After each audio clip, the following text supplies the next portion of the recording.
Hey y'all, what's going on? Happy Sunday, happy Sunday. Hope you all having a great week and a great Sunday. I myself having a good day. I'm here to give you a live before I go to work today. And yes, I am back for a while now. Y'all know I was watching Love Island, I was reviewing it, and then after that, I just took a little break. I went on vacation a little bit. I got a vacation coming up this week, going to Florida. So I'll tell you all about that when I come back. But I wanted to give y'all this live to talk about these three reality shows. Um, Love is Blind, Married at First Sight, The Ultimatum. Tell you about how I feel about each one of these shows, general thing. I want this to be a conversation, or anything y'all want to talk about, we could talk about it as well on this. Hey. Yes, hold up. I'm about to get my thing. You beat me to it. You know, I do that. Hey y'all, shine bright like a diamond. You're beautiful like diamond in the sky. Look how I'm shining and stuff. I gotta get my hair cut and everything, but whatever. But yes. Hey Empress, how you doing, boo? What's up, Mizzies? Joy. Hope you welcome. Yeah, it's been a minute. Did I say, well, what happened to Mizzle? So like that. Oh, thank you for CM if you listening or you watching it, checking for me and see how I'm doing. I said, I'm doing well, I'm here. And I'm just hanging in there, so like that. I just had to take a little mental break and stuff like that from little thing. But we're gonna get back to the program. When I get back from the trip, we're gonna get back to the program. We're gonna have more scheduled lives and stuff like that. We gotta go back to the book review, book listening reviews. We're gonna do that again. Gotta catch the replay. Just stop and say, "All right, boo. All right." We'll catch more of the book reviews, listening sessions, because I do have the next book already set up. It's just that we got to start doing that.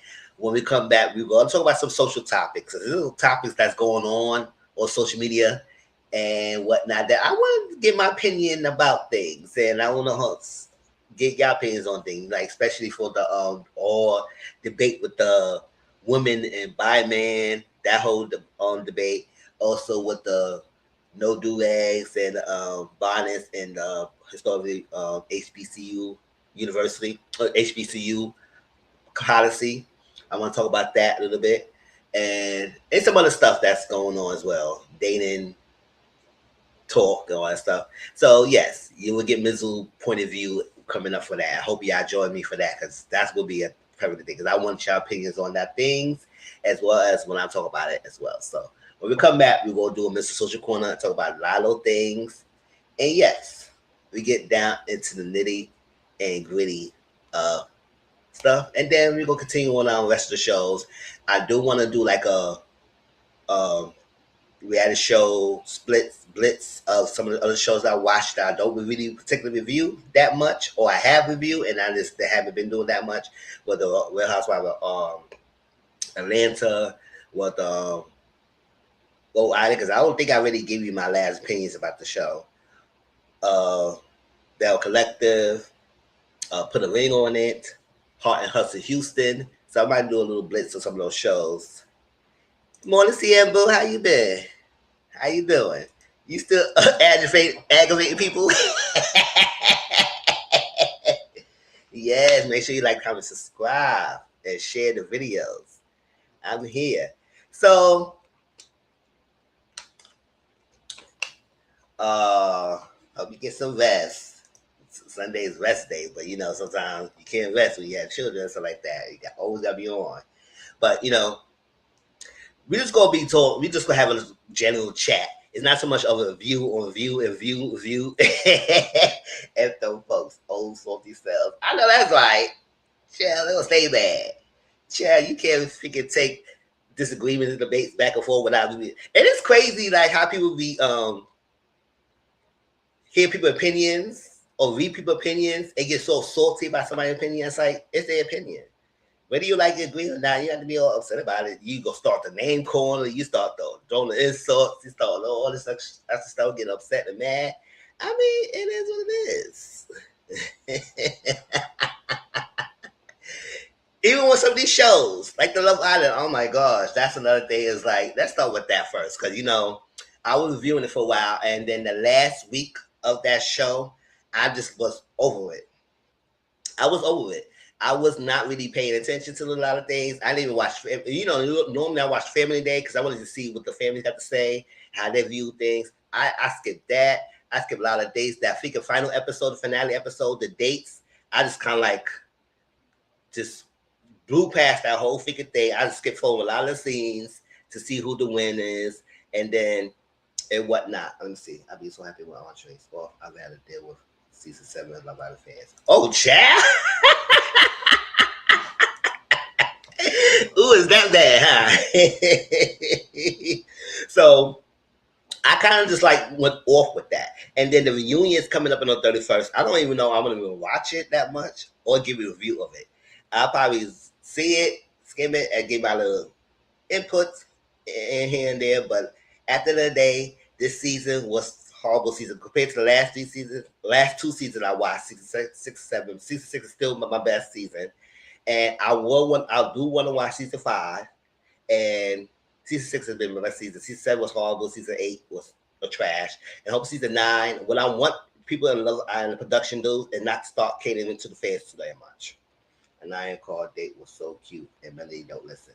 Child. Now, yeah, she did have a fairy tale. She had a fairy tale thing because she always be talking about fairy tale, which is nice and cute and all, but we need to start getting the reality that life is not fairy tale. But they just set her day up. They're cute. But based on the dates, I could really tell who was going to win. How they set the dates up. They gave Kata and Zach the trash ass date. I said, oh no, I would be upset. I said, how you gonna give me some freaking jet ski, whatever thing is, Zoom pass, they get all that frizzy thing in my hair, and then get on the beach and sit that freaking dusty, funky behind desert with some freaking tables and chair with freaking hard ass bread and some freaking whatever meat they had on that thing and call that a day. I said, oh yeah, y'all 4th place. I already do that. I was like, damn, they treat you horrible with the dates. And then, for real, right? They said, be happy, right? And I already know Melanie and Sincere would have been on 3rd place. They that's a date I would like. I would like in a nice boat. Nah, I can't swim and everything, but that was a nice little date. Well, a nice boat, sit around, drink a little bit, talk like things, like somebody drive the boat, and we could just chit chat, enjoy the weather, enjoy the breeze. That was a nice, cute date, but I could tell there was not top quality tier. Now, Anaya and Carl was 2nd place, and like I said, it was like they had the fairy tale, sit down and had the fairy tale book, all that stuff, the storyline and everything. It was cute. It was whatnot. So I said I was 2nd place. The 1st place, like I said, they put a lot of effort into the Bryce and Trinity thing. What they do sit down date, and then they had the dancers and they had a heart with the flames. I said, oh yeah, they went on after that. That's the winners. They're the winners. I said that's the winners right there. And then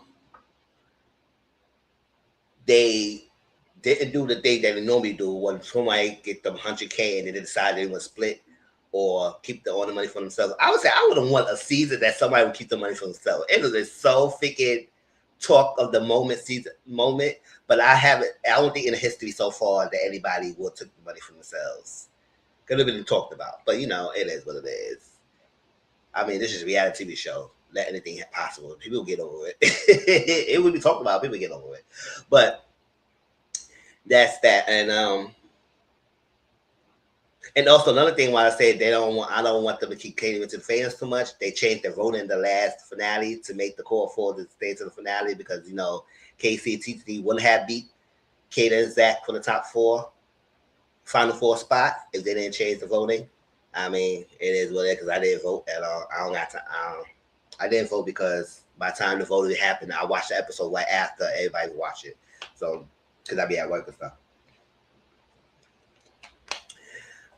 But not only that, I also want productions to know what they're doing. Like when y'all fail to capitalize on what things that came from you under your thumb, like the Nicolandria and then the PPG, all that stuff like that came out that was organic, and then y'all would try to recreate that. And we fans obviously seeing that y'all trying to recreate that, and it's like we don't want y'all to be long term. If they didn't change it, I think they probably would. Because when they became like the top, when Kata and Zach was upset that they didn't get especially Kata, that they got beat over them.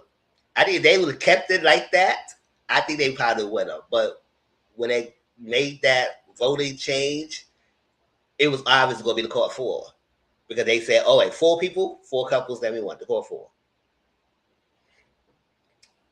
In my opinion, I think it would, but it probably could have been still possible that they couldn't with it. But I think they probably would if they didn't change it. But I just don't want them to keep catering to the fans and keep changing things because that's what y'all want. Nah, do what you want, and that's that. Another thing I did like this season, they didn't do much eliminations. They kept a lot of people there for a while that they needed to be there. And they barely have any bombshells. I said, well, season 9, hope y'all change a lot of this stuff.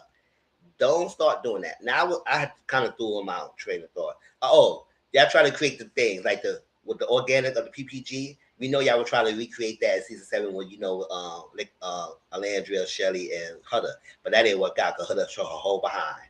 Dusty trick. Show her whole behind. So that didn't happen. Then that's season 8, the core 4 happened. So season 9, we want to know that the fans love the core 4. So we're gonna have people go, even the cast members know what the trend is gonna be, they're gonna try to recreate that too. To have another core 4 happening and solidarity and stand together. As long as you're likable, that is what it is. But and then you had the little mini Nicky and Andrea's couples happening.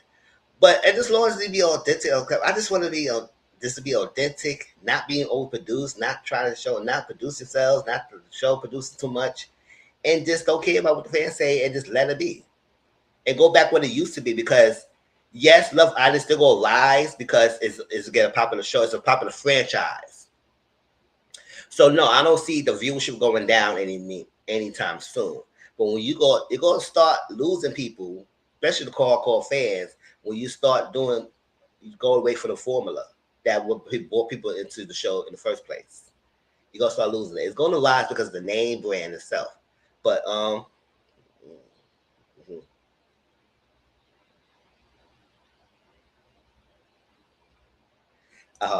most long-term watchers groups were always going for core 4 because they turned on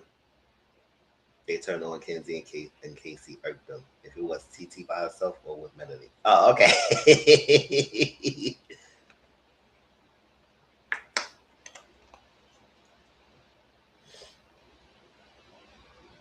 Yes. And yes, you're right. Melody don't listen. Because it's like that's what I'm saying. I guess why other people don't like be upset. Because I said at the end of the day, yes, everybody was going so hard on Casey.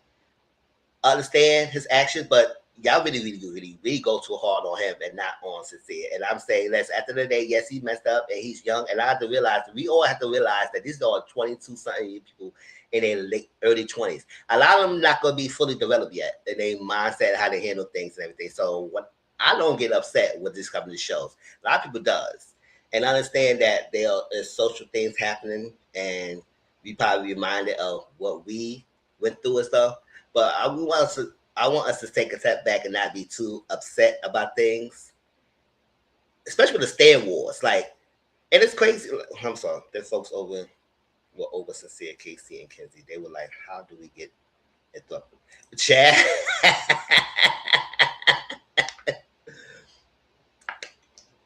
Yes, yes. And I would say, I like so we understand Sincere is really hard. And like really it's the most diabolical man there. But he didn't get that much heat. And the only why I think that is because he chose Melody. And I think that's another thing that I have people seeing that as long as you're chosen, you start overlooking a lot of those disrespect. And I see that in real time too. People want to be chosen. Unless you chose me, I'm happy I could deal with the disrespect a little bit. And to a certain extent, and then they get too much, and then I had to leave. But a lot of people don't leave right away. They stay. And sometimes it creates a detrimental to yourself to stay in a toxic relationship because you get chosen or you don't want to start over. It's uncomfortable to start with a new person. People are careful after folks in the UK pass from me. Yes.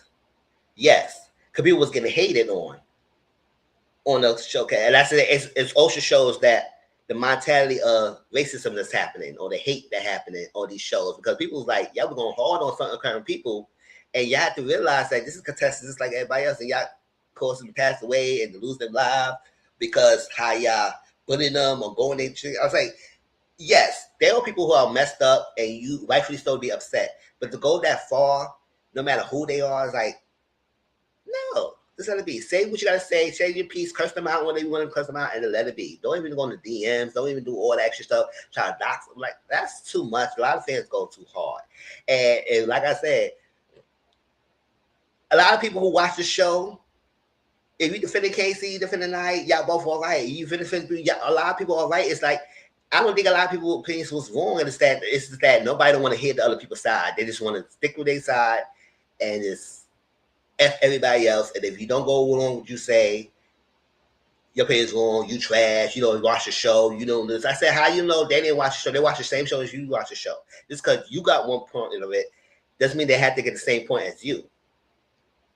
Now I would say somebody didn't watch the show if they say like something like they say Trinity and TT dumping. No, they ain't touch hands. Then I said, what show do you watch? We didn't watch no baddies here. We didn't watch baddies. Like we know they went back and forth, but did somebody go out the phone and say, "Oh, you know, they was dumping on the show, y'all"? I said, "Nah, now you didn't watch the show." But no, so let's just hopefully season 9 we don't get too much of the catering to the fans too much. Go back to what it was. Bring bombshells in. These couples need to stop being so locked in. They know the formula. I guess the people who watch the show now know how to play the game. So I'm not gonna spoil too much. I'm gonna stick lock in, and fans go eat it up. Oh my gosh, they stay together. And also, I don't like that whole point of it's just if you're OG, you're better than anybody else, or okay. And also, I don't want to cast the girls think they better than OGs. Like all this whole mindset that y'all think y'all better than each other. No, y'all all in here for the same reason. And I don't think because you're OG, you're better. You deserve to stay here for long when you deserve to win over someone who's like a bombshell or a caster. Because sometimes some of the people in the bombshell caster are probably have better personalities than people who are OGs. But whatever. I just want to know. And then also with this whole eliminate people of a stand. Don't get me wrong, it's rightfully so. But I need y'all to do a better job of vetting, please. But sometimes it's hard to not to control people who hold videos in and wait till someone get on the show and then you drop it out. That's hard to vet. But the last person who got eliminated, it wasn't hard because it was on her page. So I don't know how y'all missed that, but I don't know what that happened.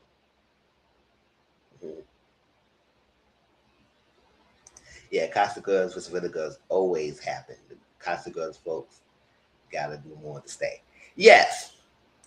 And then they treat them, and then also another mindset, they treat them like they freaking side piece of. I said, first of all, yes, people are kind of locked in, but they don't have boyfriend, girlfriend, so they're trying to treat them like hoes, all that stuff. I said, nah, that's too much, y'all. Y'all really do way too much on quality people there. And yes, Villa Girls have to, or not, Costa Girls have to do more because they come late in the game. So they got to try to do as much as possible to try to get into it. And a lot of people, but I just want contestants, the fans is just let it be because we all are human beings. We all understand. I know emotions going to happen. That's what I'm saying. These people are 20-something years, so we all know the jealousy is going to happen. We all know things are going to happen. We all know stuff's going to come about. So I just want us to be mindful of the age range and like that. Now, if these people was in 30 plus, acting the way they acting on that, I said, you know what? No, that deserves the trash. Not the hate and all that stuff like that, but the trash that y'all gonna get. Because come on, at some point you gotta grow up. Now, production putting a tight lip on who's doing interviews and whatnot and controlling the interview because I think they didn't want what happened last season to let certain people get away of not showing up. Because last season it was too much interviews and people out say a lot of things, a lot of drama was happening, and it came to be. This season they try to cut down on that, so people ain't do much interviews that much. And I don't know, maybe it's a safe way for them to get them to be on the villa, and then also maybe they more controllable. Because some people, when you start learning how production plays, you gonna start realizing you can't play me. I can't just you just not gonna do everything I want.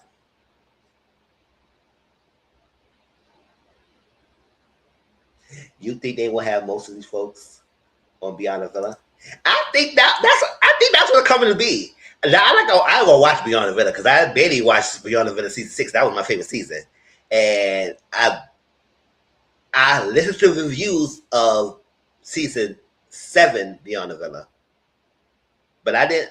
I don't think I think that's the play because they didn't like that Nick and I don't know. In production standpoint, they didn't like that the big heavy hitters that was part of the show did not do Beyond the Villa, like Ace and Shelly, Nick, Alandria. Um, was it the Huda? Yeah, Huda wasn't on it either, right? Was she? No, she wasn't. The other players was on it, but yes, the big heavy hitters that was talked about on the season was not on the show Beyond the Villa. So I don't know if Dave's tight-lipping that so they could control the narrative, bring more people back. And this season was weird. You're right. This season was definitely weird with Love Island because I said I don't know what they're doing. Yes, I understand that. I understand that, and that's rightfully so. Production did her wrong. And at the point that she said she's so big now, she don't really care about Love Island anymore. She just washed all that stuff out of her bio, of anything Love Island related. And I don't want another person like that happen. So I said, y'all production need to get y'all to act together and whatnot. Because that was your it girl. But no, y'all wouldn't play that. So she showed y'all behind. So I think they controlling that and most of the, and I think most of them probably will show up. I don't know, but if they announce it, we'll see. Of course, Beyond the Villa will not be Beyond the Villa without the core 4. So they got to have all 4 of the girls, and hopefully their partners, if they still together with their partners at that time, be in it. If not, then let's see their lives. They still will need to see the core 4. For safety, definitely didn't need to be filmed. Exactly. Yes. Exactly. I didn't want to see her anyway. But though heavy hitters so last season wasn't on Beyond the Villa, so they trying to skin it down with the interviews and whatnot, be selective who gonna be interviewing and what, and also Babbitt's telling them what they can say and what they cannot say and what they can answer and what can answer. I could be surprised they would. It be because they probably are trained over some of the answers. Because when you get some of the answers, they know what to say. So I was like, yeah, probably production really telling these people, no, don't say this, don't talk about this, that, keep this to yourself also, and whatnot. And so hopefully next season, the cast and our production don't do too much, don't be overproducing because they know what's going to work. They know they want to recapture the things like the core 4 stance, all that stuff. They're going to try to recapture all that stuff again. So and we as fans not stupid. We know what y'all trying to do. Go back to what it was. Yes, the numbers going to rise up. They're going to bring more eyes to the show. And also, let people watch the show. If more guys watching or more people watching it, it's all because the popularity of the show is increasing. So it's going to be more eyes. There's going to be more opinions.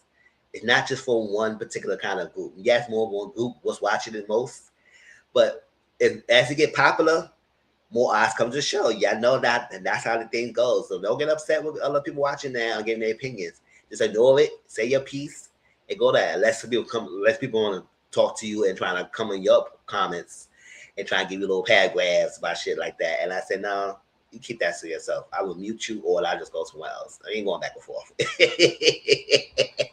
We ain't going back and forth. But that was my thing with Love Island. I just hopefully when season 9 comes, they better vet. They don't cater to the fans too much. They keep what they used to be. Do more elimination. Bring them go on shelves. Do great thing. And that's what it is. And let the cast be very organic to themselves. But as more season going by, people gonna start overproducing because they know what's the game. They know the game is how to be won. Like that. When it got blew up at the end of season 5 and season 6, it got blew up like that. People got more eyes going on, and I said, okay, if I'm going on Love Island, I could do this, I can do that, and we as fans could see that. So it's like we don't want that to happen. But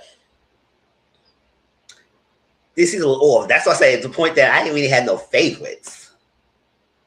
You know, I have a favorite. I had some. Oh my gosh, I will follow this person. To follow this person. I think the only people I did follow, I think Sean. I don't care what nobody says. I like Sean. And did I follow Soul? To be honest, I don't know because I don't see no they don't post about them anyway. So, congratulations to Trinity and Bryce for winning. I don't believe that relationship that much, but hey, y'all like it. It is what it is. Hopefully, Melanie's wake up. I know they dating right now. Melanie said he going to see her. I don't know if she's going to see him. I would have going to go to see him. I said, you come and see me. If you serious about it, you come and see me. Come to LA and see me, date me, and stuff like that. And hopefully he's going to go by. I won't be surprised. I like Sean. I like Corbin when he wasn't AI. Yes. And I love the core for woman. Yeah. I didn't really care for Kayla Zach. I like Kayla when she first came in, but then she started like that. But she's not that bad. I just didn't like her dealing with that. And then that whole piece that if Contessa go and put a statement about bullying, no bullying, just bring it generic. Because correct me if I'm wrong, I don't think Zach ever thanked them for even defending his honor when they came out. Because Zach is over. It's like, yes, I like Kayla without Zach. Her being dimming herself for Zach's respect. Oh, he didn't live. Oh, I don't watch his live. Because I was like, come on, they did all that. You didn't even thank them. At least thank them for doing that for you in your behalf. But they couldn't have made it generic. But, and also like that KC and TC did their own podcast on YouTube channel. I said, that's how you capitalize it. I mean, capitalize your own thing. Like also, you gotta do what you gotta do. But at the end of the day,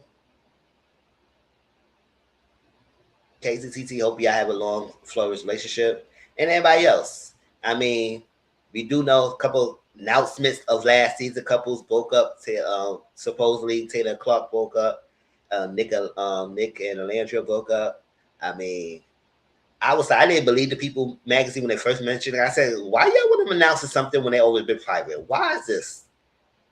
And not one of those people, not even one of those people confirmed it. Now, I think Nick did confirm it in some way. He said the woman's all true or something like that. So maybe if that's his account and it's his true account, then I guess that's true. But it's weird that how y'all just was so quick to announce the shit. Ugh. I don't like that. Y'all was waiting because, you know, they really never really liked to capitalize. They failed to capitalize and they got upset about it. Based on Nick actions. I got questions. Oh, Chad. I don't know.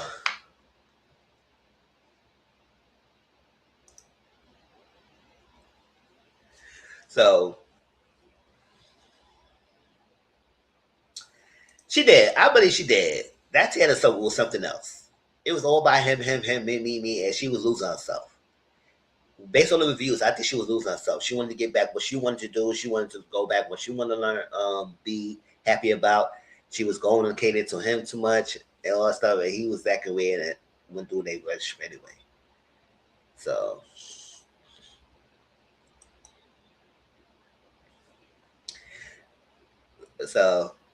that's that.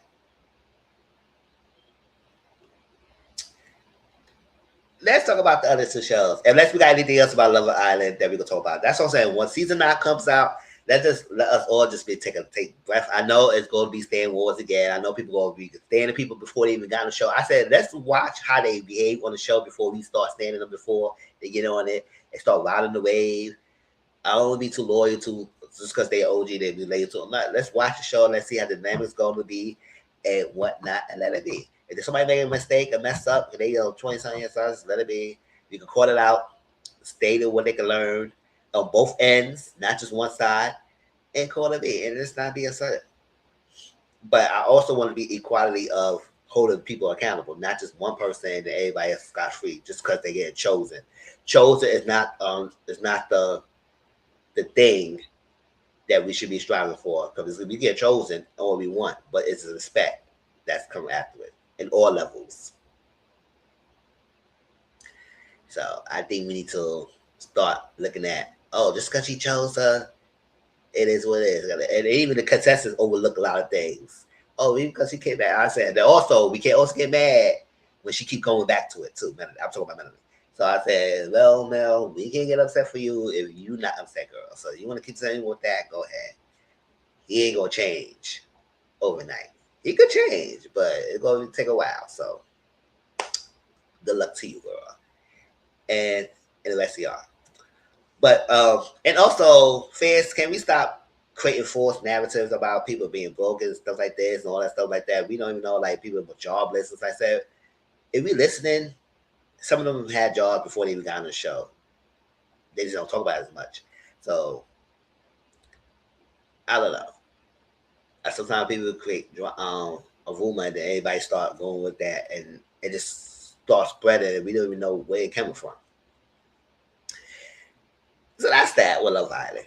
But just don't be too angry. It's just to show y'all. It's like, these people live in the villa for 24/7, doing their thing. We not there with them, so we can't dictate or to determine what they have been going through, what it is. We only see an edited show that what they showing us.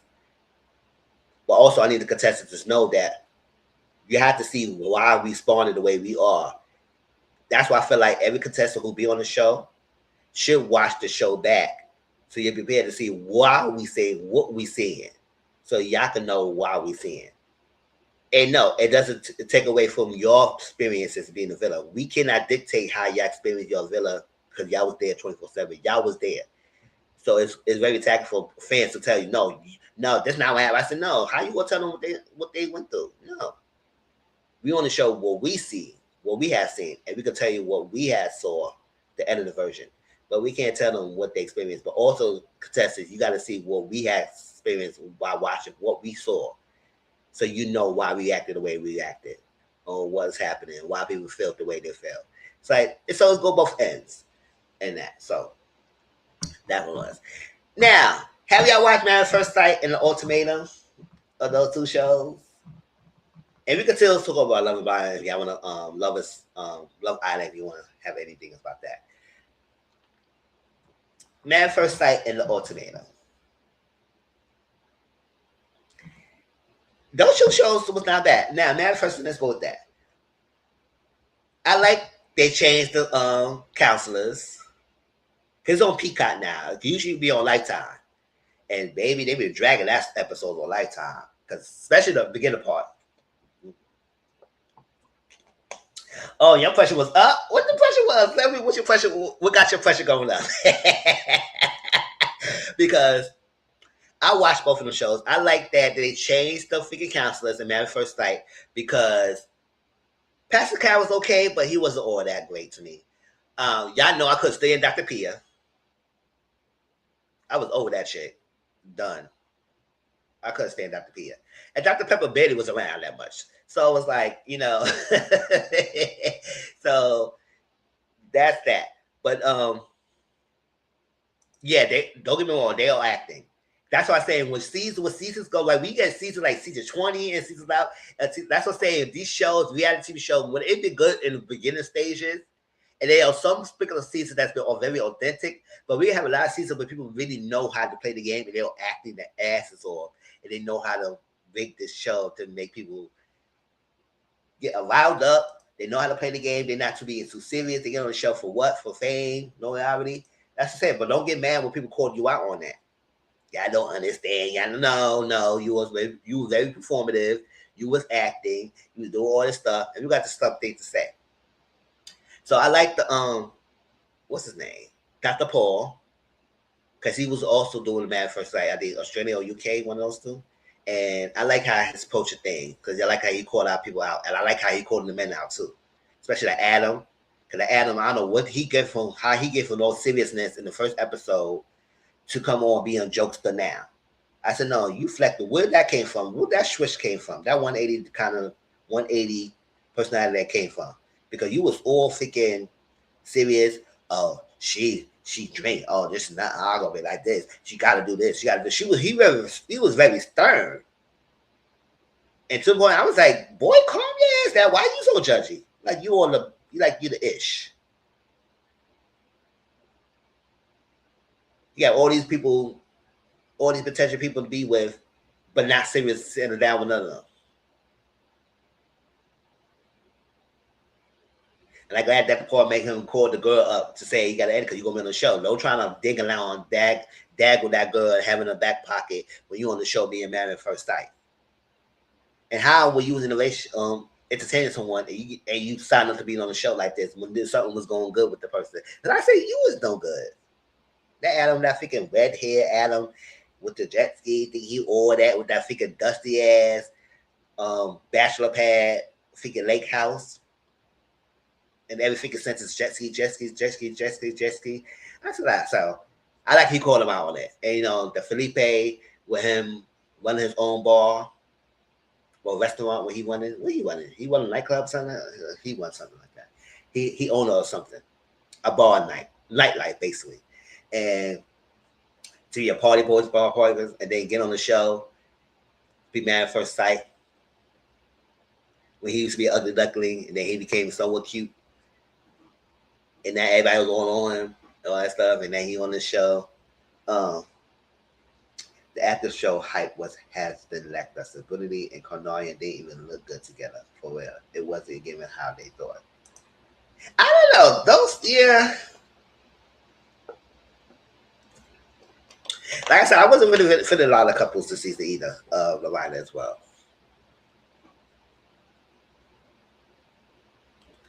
Yeah.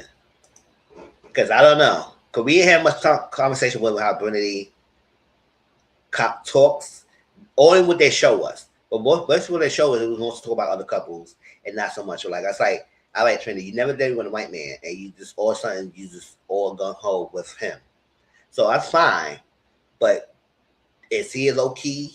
Because we the stuff we need to know as black people. We need to know: are you low key racist, or the friendship or friend group that he's surrounded with are low key, don't like your kind, or his family members, or this? That's something we need to know, or whatnot. And what that take? What does it look like? And I know she's all ready to go live in LA now with him and all that stuff. But I said, girl, love your road, pump your brakes a little bit. But that's the thing. That's another thing. I was like, because they young. When we young people make rash decisions, so we're gonna let her make the decision that she want to make the decision. Hopefully that she has someone in her corner to really tell her, like, give her a little sense of reasoning. All right, because he's an older man too. So sometimes I'm not gonna say that all older men does that, but he's older than her, so he could play around her little mindset a little bit. Hoping that not that. And Carl Kanai, we'll see how that goes with those two. We'll see how it goes. I mean, they are riding the wave because everybody liked them together. But let's see if they really truly into each other like that and continue to flourish the relationship.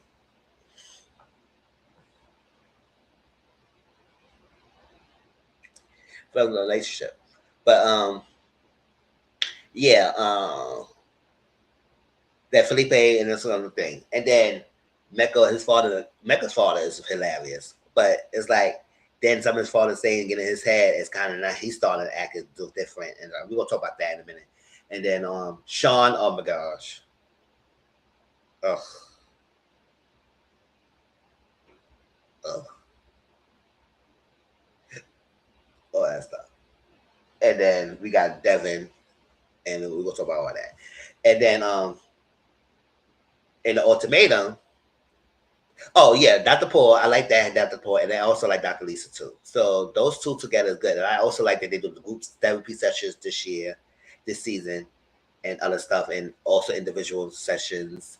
And the pacing has been good so far and whatnot. Now the ultimate of this fourth season, um, Marry Move On. We got a lot of things to talk about with that. There are people that was on that show that was like I did not care for. A lot of people, it was trash. And that's that. Let's go Married First Sight. So I like that they because normally in the past in Married First Sight, the beginning they would drag out the beginning with the weddings, all that stuff, and meeting the people and all that to talk about. It's like they cut a lot of that stuff out because fans didn't like that. It was boring. It take too much time to even go through all that. Just cut to the chase of the people who you selected, let them get married, and let's move on. Right? So they got the couples. So I ain't taking no pictures. I was gonna get pictures, but let me see. Hold up. For the fans, let me see. Site season 20. Couples.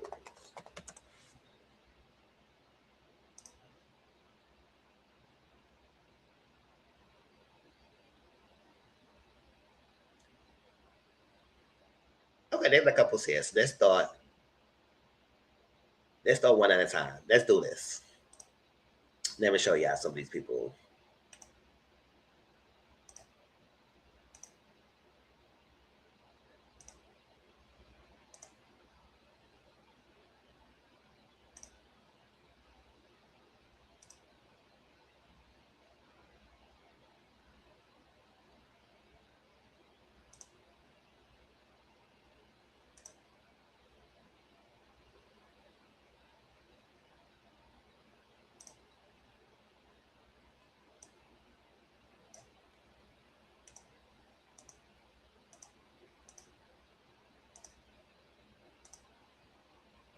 Oh my gosh.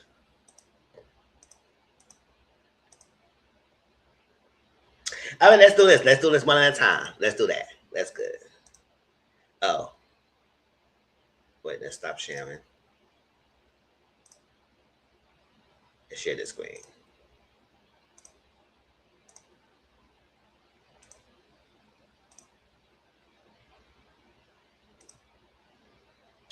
All right, so we got Courtney and Nick, right?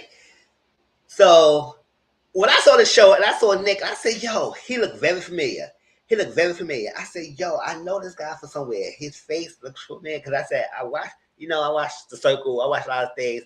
And I said, yo, he looked familiar. I said, yo, where he was from? So I could not figure out and remember where he was from, right? Until he mentioned it and he was on a Perfect Match. He was on The Circle. And I said, oh, yes, he was on the show. And I remember him from Circle. And that day he was on Perfect Match. I said, yes. I was like, oh my gosh. He was on a couple of reality shows. So people bring the question, I said, so why are you on Married First Sight now? Like, people always say he always been himself and everything. Because I don't think he was really like I think he always showed up in himself and his dorky self, whatever he is. But when I see him this season, it seemed like he's too polished. Like to be honest, like when he was too polished. That's one. He been on the shows, so he know how to play the game and how to answer questions and everything. But at the same time, later on, Courtney, and we're gonna get Courtney in a minute because she ain't all that innocent her damn self. When I asked her, what's your fears and your fears and vulnerabilities and all that stuff, he said he don't have none. He never think about that. And Dr. Lisa called him out for called bullshit. And I said, great. I'm glad she called him out on that. Because at the end of the day, no matter who you are and where you are, whether you're secure enough or not like that in your relationship, everybody comes with fears, vulnerability, it's like that. I can't stand Corny. Exactly. I couldn't stand her either. Everybody come with fears and vulnerabilities and any other aspects in your relationship that you're fearful of and what you're afraid of in a relationship. Or turn-offs or deal breakers. And for him to say he hadn't thought of it, he had nothing, no, you're lying. You're coming off too polished, you're coming off acting like you're Mr. Too Good, and that's not going to happen. You know what your fears are. You know what's up because at the end of the day, you would have been on the show. You bounce around and reality TV show. You've been on 2 daily shows so far, and for you to not to know what you fearful of. So don't give me that. And now Courtney, she trying to sabotage every chance she get, and trying to figure out, oh my gosh, it's me. If I don't spend a long time in it, if I none of like a second, because she act like she was always been on him, under him. They're always under together, so she need her space, and they give you a space. Then you talk about this bad space, and then all that stuff, and then you talk about this, and slow burn. I said I hate that thing too. When y'all talk about y'all going on these shows and say y'all slow burners, you're not a slow burn when you get on a show called Married at First Sight or Love Is Blind and stuff like that. Because those two shows, and the first one, Married at First Sight, you get married first, and the Love Is Blind, you end up getting married if you decide to stay married together or not. You get a gauge it quickly. So that slow burn process is out the window. You're gonna be a slow burn, you don't get on shows like these. When it's quick process of decision. It's a accelerated process. And y'all know that coming on the show. So don't come in here saying y'all slow burning. So that's stupid. So now don't get me wrong. I'm not saying you have to jump on the ship and be sexual, because I always advocate that y'all don't take the sex level too quickly. If y'all want to, y'all grown. But don't take it too quickly. I think y'all need to calm down. Y'all just got married and learn each other first. Build up to that. Don't get pressured into that. But say y'all slow burning in all other avenues, nah, you're not. You're on a slow burn because you might not be an attractive person or the person. Because if you were someone when you were really attracted to that person, you're not slow burning. You're not. So she was doing all that. She probably self-sabotaging. Like, she couldn't really find anything. Well, first of all, she was bothered by him being on a reality TV show a couple of times. And then she, instead of keep saying that to him, she kept saying it to other people in confessionals. I said, girl, if you bothered by it, just speak up about it. Then she said she had a hard time with the physical connections and all that stuff. And she was always finding things. And she wanted her family with Nick. And then she wanted her sister to talk to him and find something. And her sister said, it's like you trying to find something to have a relationship with. And I don't see any issue with that, because you say you wanted him to be funny. He's being a jokester. He started becoming funny. He started becoming himself, get comfortable with you and all that. And you was always trying to find a thing, something wrong. And you trying to self-sabotage. So I said, girl, maybe use the issue. And another thing when she talked about, she wanted a conservative man, right? But when they asked her the question, because I was like, hold up. She said she said she conservative, but then she said something about something that contradicted that. I said, girl, what you talking about? I guess women have the right to choose or something, right? I said, well, conservative people don't think that women have the right to choose something. They want to control the woman. Liberal people have the mindset that the freedom of choosing.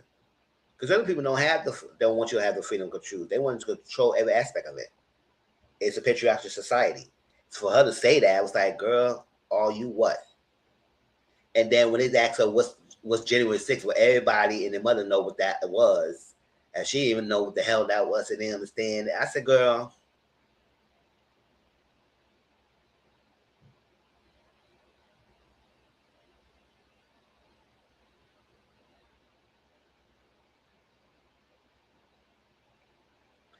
it's like a true conservative will know that date. And they show their whole ass.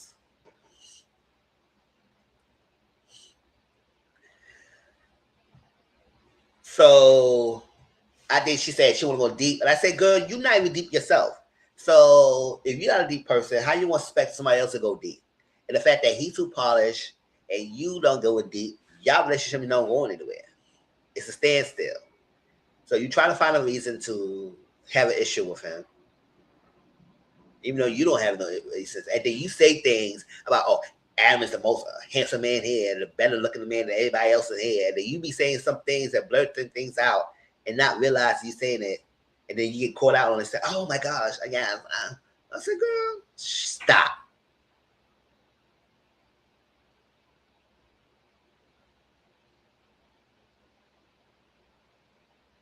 And then every time she tried to get something out and she started getting her tears going on. I said, y'all, a lot of y'all doing that for the video. I said, ain't no fucking tear coming out your damn eyes, girl.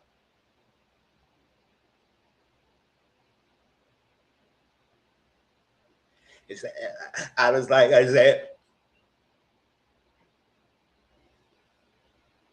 said, you can stuff the all that sympathy on thing you want, and then at the end of the day, to try to cover the fact that you are a piece of trash. Yes, I said it, but whatever, girl. Go ahead, Courtney, Nick. I said, Nick, you need to start lighting up, and you need to start talking about going deep. It's not being too polished. Act like you don't have nothing. You don't have nothing to worry about. No, you got stuff to worry about. Go tell the people, or you don't think about no fears and stuff. I said, boy, shut up. That was a lie. All right, let's move on to next. Anything about Courtney and Nick, y'all? Let's move to the next person. Nikki and Sean. Child. The professor, whatever he is, an academic professor. He teaching. I think he teaching at the University of College, whatever. Get with Nikki. Now, like I said, all these couples got paired up is the reason why they got paired up. They was very select. They was very intentional of pairing the people who they want to pair up with. So they can't have no other reasons why they said, oh my gosh, why you paired with this person? This person is complete opposite of me. I said, every couple understand why they got paired up with each other. Now, the next obstacle is y'all trying to make it work.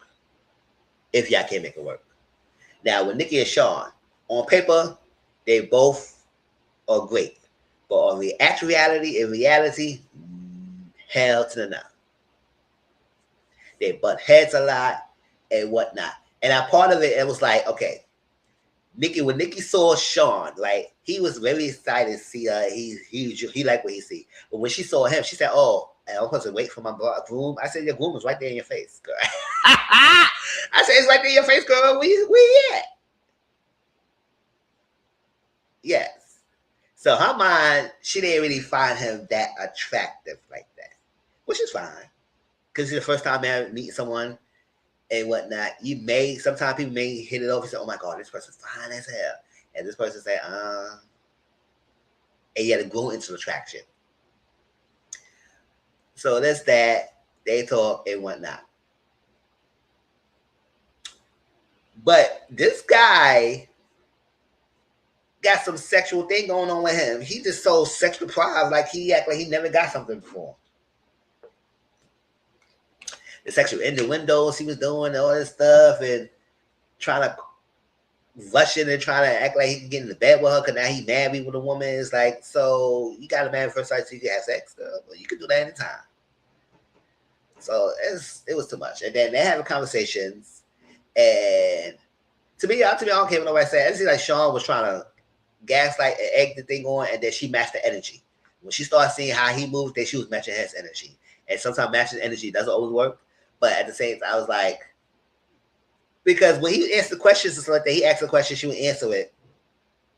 And he said, no, that's not what I asked. That's not what it is. This is, I said, so you acting like you were dissecting, you want her to give a dissertation, you was like you're a professor and whatnot, instead of going on with the answer they give. Yeah, so why he asking you questioning like you're a professor, like you're a teacher or something like that, you trying to get some type of question. I said, no, that's how it goes. That's not natural. And then things go by, they could never really see eye to eye a lot of things. And he does this thing that he will egg her on, do all this stuff, say things. She called him when he's saying it and know what he meant when he was saying it. And call him out on it and act like he didn't say nothing like that. And then later on, he realized, oh, yeah, I apologize. I shouldn't have said that. So why you act like you didn't say that? Or when he get around other people and she explains this stuff, he doesn't, he pretends that he didn't do it and make her look like she crazy. And he didn't do no such thing. In actuality, he did those things. He did say that. So he trying to look like the Mr. Good guy in front of other people, but when her, you a villain. And then for you to want to get sex and y'all bitch, oh, y'all not bothered by that. Y'all bothered by it. Y'all know, y'all about to laugh. That motherfucker took a whole bath. Whole bath. I said, whole bath. And you think somebody gonna get wet over that? That motherfucker said, do no soap or nothing. Wash the face, wet the bed, slap, slap, slap, slap, slap, wet in the bed, then and laying like this, like he did something, like he's like she was bothered that she was taking a long time. He was so quick. That shit took like 2 minutes. Not even that. Lay on the freaking bed, chilling with his shorts and t-shirt on, waiting for Nikki to get ready. Nikki said she brushed her teeth and everything, that she's gonna take a shower and all that stuff. I said, yes. If you're gonna get in the freaking groove of things, at least clean good.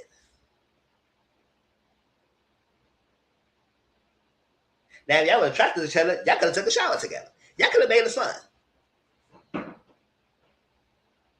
Well, you in the shower first, wash that thing down there real good, have that smelling down there real good. Up here, wash it back. Like, that is slap, slap, slap, slap to the whole bath and act like he was going to get some good time. And then throughout the whole time, he still wants some sexual things for her. I said, no, you cannot do that when you don't wash your motherfucker behind and take a fucking whole bath. Like, who the hell is that? And I was so done with him. Oh, you were done with that, right, girl? Right. We here. We see eye to eye. Because I was like, what the hell? I said, oh, no. You are not going to try to think like you going to get these goods. And you just slap your ass on like that. In the bed. And you act like you bought it and she took a long time. She should take a long time.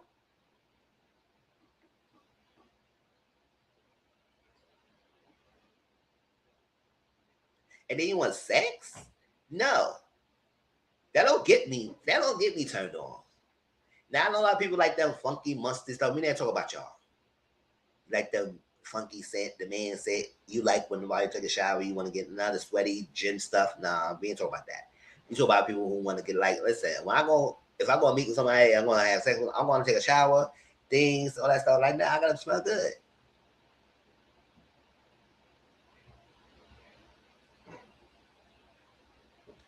But no ma'am, no hand, no bacon and cheese.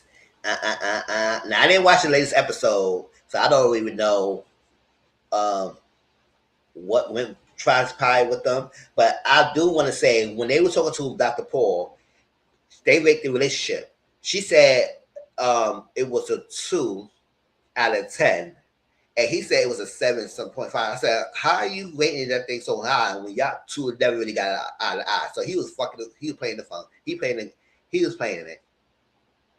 He was being delusional, in denial, and then she was right. And then after the little tweak in their communication, because Dr. Paul corrected them in some part of things and what they could do and how to say things. So they tweaked it. And then she went from 2 to a freaking 10 to a 9. I said, girl, nah. No, we ain't doing that. Now y'all being performed. Because I said, why are we going from a 2 that you said all they jump? Like, don't me wrong. Communication could really change a lot of stuff. When you change your communication, it changed the whole trajectory of the relationship. It does. Sometimes communication is the freaking form of why your relationship doesn't go well. But I'm not gonna go jump from no freaking 2 to a freaking 10. I want to say 2 to maybe like a 6 or 7. We working our way up. 6.5, 7. They were going up. But you go from there to that. I said, nah, girl. And then he went from 7.5 to a freaking 10. And then a 9. I said, nah. Mm-mm.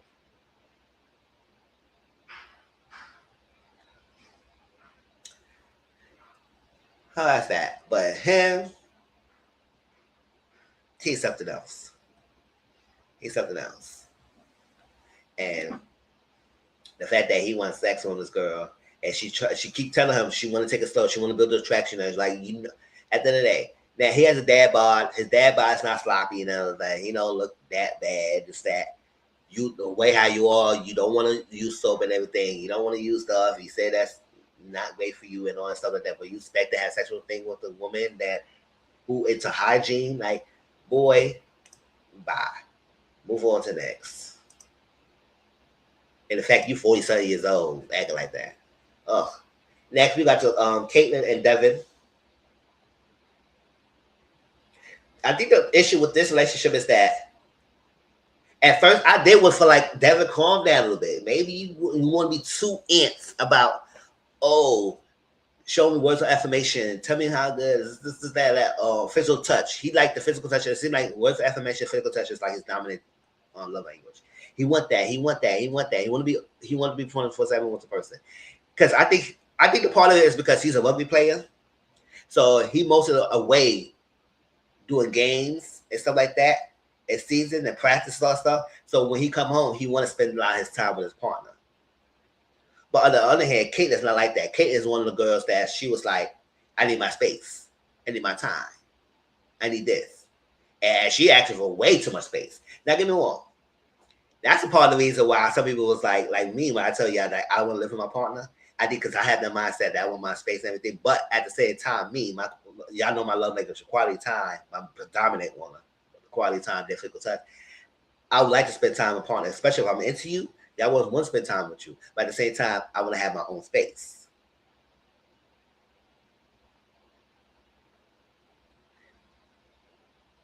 So I could see you. You come to see me.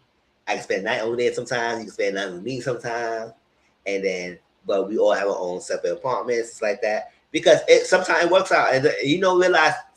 To be honest, me personally, don't be wrong. If y'all love living together, it works out. It's beautiful. Y'all in sync. But a lot of couples, they were good when they're not living together, but when they got together, it just went straight to hell. It just went turmoil because the communication there, different styles.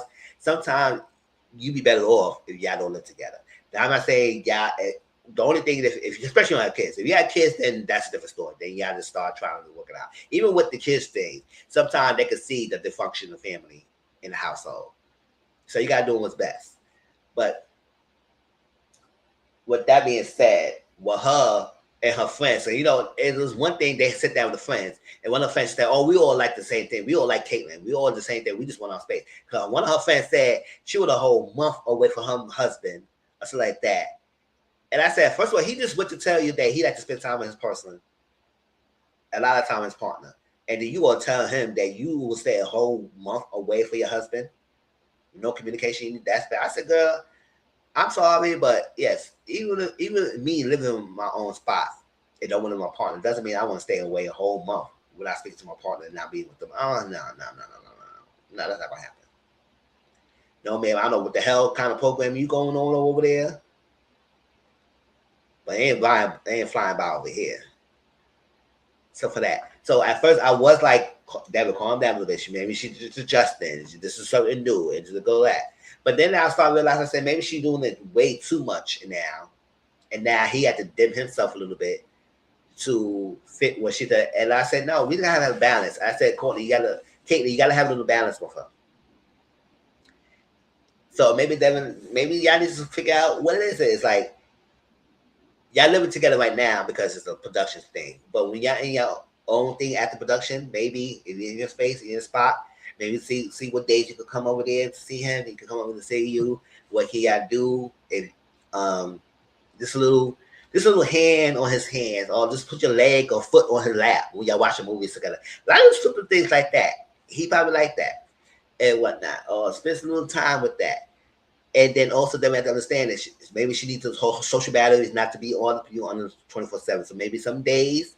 And some days y'all may FaceTime each other, you're talking on the phone, little cute little texts and little thing, and then y'all just in your own separate little spaces right now, get a little recharge, and then y'all go back to it. So y'all gotta have a balance. I don't think our relationship is that hard to even try to fix, but I think it's that the fact that he just so that, and then she just so completely opposite of that. It's gonna make it hard for them to try, but y'all need to have that balance. I mean, that's all I got to say about that, but I don't know, okay, then it seemed like you just really trying to push too hard, and then my God, it's like he just smothering, but he is dimming his light a little bit. You can tell because some people so excited but then he's like scribbling them down. But at the same time, I do want him to really see what it is, read the room a little bit, and maybe not be too under her like too much. Let's work something out and whatnot, and then take baby steps to that point. Y'all have any thoughts about them? Let's move on. Felipe and Tori. I don't know. Felipe is not that bad looking guy, but I think he could do more a little bit with his look to make him a little bit more like, ooh, I want that him. Like, yeah, Devin needs to run. Like, because I don't know, because it seems like she is egging on this, want to be on my own too much, and he doing too much, he don't ask me too much on me and too much of me. I said, girl, if you're into someone, you're going to have to do this type of things. It's not about, oh my God, it just make me so uncomfortable to do it. I said, no. That's why I said, try to have a balance. But if she's still going to keep going on with that, then maybe he needs to let go. I don't know. It's just maybe this is thick ass mustache he has. I don't know. Maybe he could just trim that a little down or do stuff or do something with his hair. I don't know what he can do. Y'all could probably give him pointers.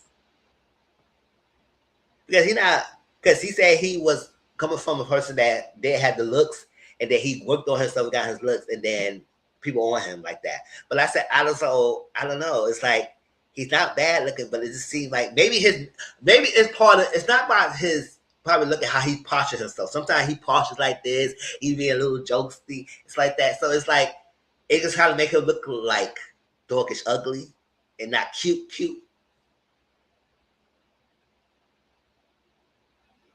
Felipe still don't do it for me, but I don't find him bad looking. Yeah, he's not bad looking, but yes, I think part of him is just like how he would portray how he would move himself, his posture. Because all that makes the difference of how attractive you are and whatnot. And then it looks like that.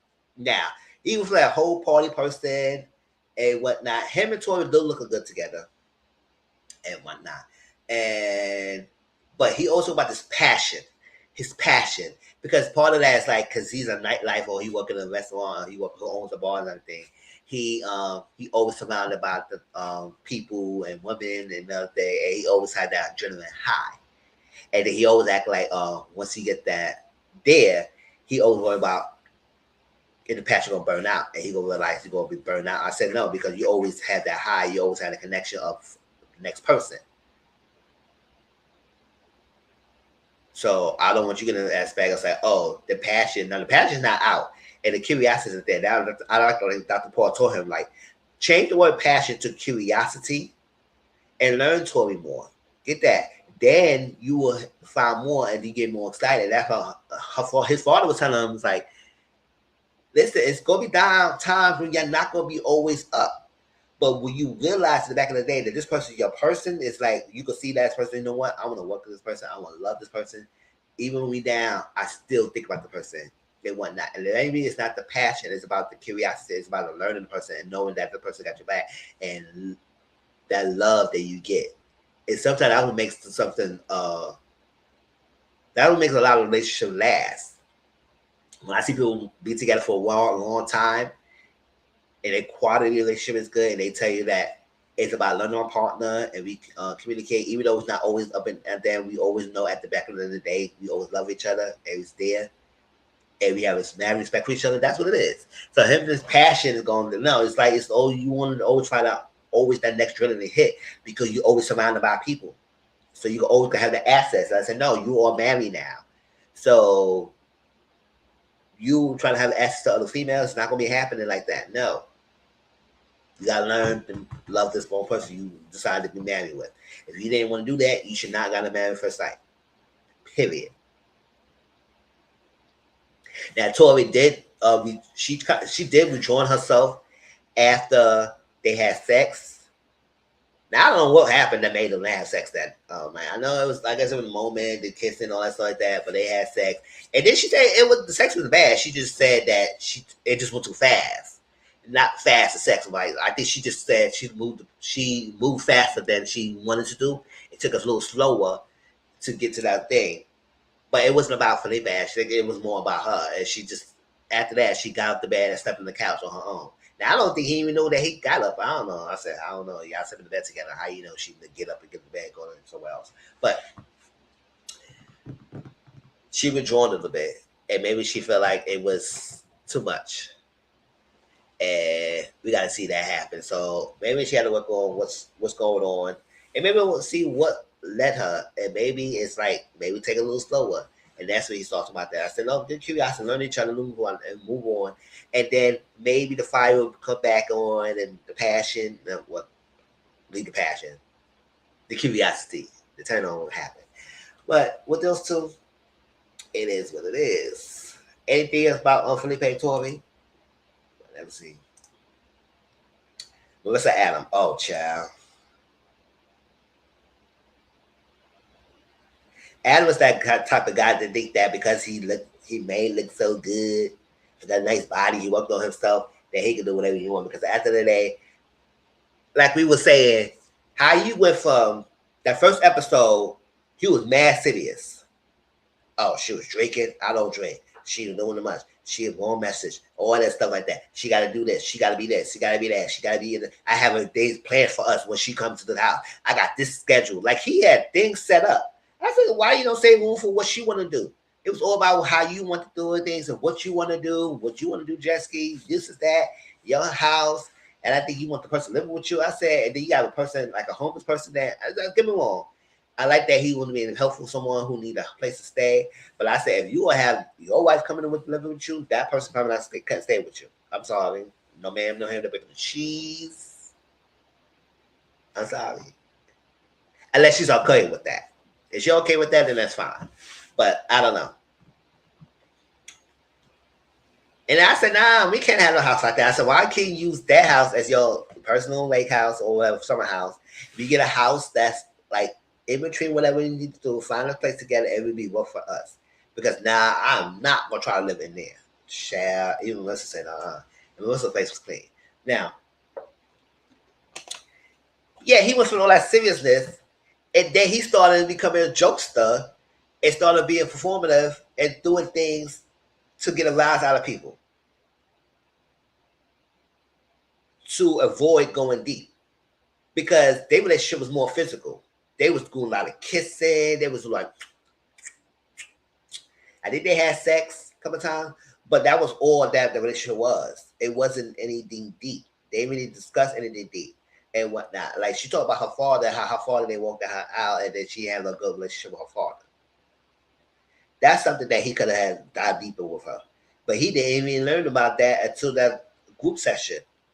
And then that first group dinner they had without the group therapy session when Dr. Paul and Dr. Lisa was or Paul, I call them both doctors. Dr. Paul and Lisa was in the back listening to them. And he came in with this freaking red outfit with the thing, with the hat, all that stuff. He was being struck. He just wanted to laugh. He wanted people to laugh or stuff like that. And he wanted people to see him and be a jokester. And then he got what he wanted. And people say that performative. And then your funky behind go to the freaking group therapy session where you know you're going to be around some other couples and the counselors in front of you to come with your shirt open. We know you got chest and everything, but it's a time and place for everything. It's a time and place for everything. You don't go to a group therapy session with your freaking shirt open like you're going to a beach. You're not going to no freaking beach, man. And then he get inside, oh, I'm going to close it out. So, no. And I'm glad that Paul called him out on it. Called him out on it. Because you were being very performative. And not all that, he was also deflecting. No, he called him, he was a deflector. And he didn't like that. Because after they got through with him, he sat there with a squoosh face off. It was no joking. He was a laughing. He was so serious with the rest of the time section until the finish. Because you knew what you was doing. And you didn't like that they called you out on that. So where all this jokes that deflected coming from? Where all this humor was coming from?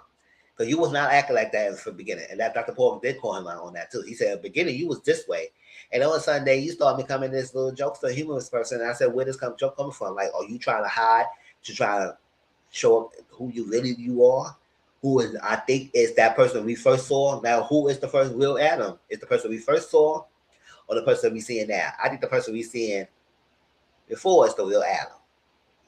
But he don't want to be that type of person because he think Marissa gonna find out time figure to control or whatever it is he is. But I don't know.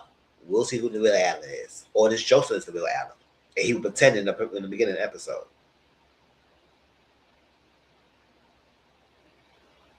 And he doesn't go too deep. And then when he said what he was saying, I said even that, and I was like, what kind of example was that? That's not even deep. But whatever. If you want to say that, go ahead. So he's something to watch out for. Any thoughts about him? And Melissa, I don't know. But you gotta look at, pay attention, girl. Don't be too blind at how good looking he is, or the thing, nice body, or whatever it is that, or he give you good dick, or whatever it is. They're not showing the signs that he's showing. He's not being deep. He being surface level. And she did say the conversation mostly surface level. So I said, how you gonna build this up if y'all not gonna go any deeper than that? Next, Cameron and Michelle. I don't think they have much issues. I think that it was one thing that they discussed. They had a little bump in the road, but I do feel like they are both all generally on the same page, and they work there. They talk to each other, they understand each other, they talk it out, and whatnot. I don't really have much notes about that. However, I do want to have notes of him being a coach, and she had a requirement that he needed to make 150K. Listen, I want to understand that you are not going to have what your requirements are or your thing. But sometimes it got to be realistic. They can not, most average men, most people don't make that much. So usually when you have someone who make that much, they should have a specific like person they want to be with. So I'm just saying, but that's no topic of another discussion when we talk about most of social corner, because that's something that it comes out a lot about the expectations of being the modern woman, but then you want a traditional man, it's like that, and then traditional man or stuff, and then you don't understand what the traditional man wants. So we will have to talk about all of that because it's a lot of it's a lot of things that's not adding up together. So your requirements, everything. And that's that. But sometimes you gotta be realistic because you may not date somebody who has that type of money. But doesn't mean they can't be provided, they can't protect, they cannot be a leader or whatever things that you want to qualify for the man. So when he said that, he said he don't make that much money and he gonna try to work as hard much as he can and everything, but he just felt like he was being emasculated or whatever. And I don't think she would try to downplay him, make it seem like he's not a man and he can't take care of the family and stuff like that. But it kind of made him pause, especially when they want a family and stuff like that. And I think she said she had a medical issue with the 5 boys and everything, and she froze her eggs. So when she have a family, oh sorry y'all, her family, she want to expand on that. And she went over there, she everything. I said yes. I don't think he wouldn't want to provide and everything, but she does have a timeline. And I think he does want to like spend time with his wife before they have children. So I don't know. But he just expressed that he was felt type of way that he was less of a man because she had his requirements of him and he probably can't fulfill that or whatnot. And she made it, she was like, nah, I want to make it feel like that's that. And I had to brought to the, it came for her the realization that maybe her thing was too unrealistic. It whatnot, but it's that. So they was good and they talked it out. They worked it out. We'll see how more that go from there. Because I didn't know, I didn't watch the latest episodes to see any more issue came alive. But I do know the timeline of the family was the issue with their relationship, and then the money thing that she spoiled up, that she expected, and then he had a reaction to it, and they had a conversation about it and whatnot. Now I know a lot of people say, "Oh my gosh," I said, "Listen, yes, if that's what it is, and this is the requirement the man is, they got to do what he had to do to get the money up and what else stuff. That's what he had to do." But a lot of people don't have that, so we gotta understand. And nobody tell you to date down either.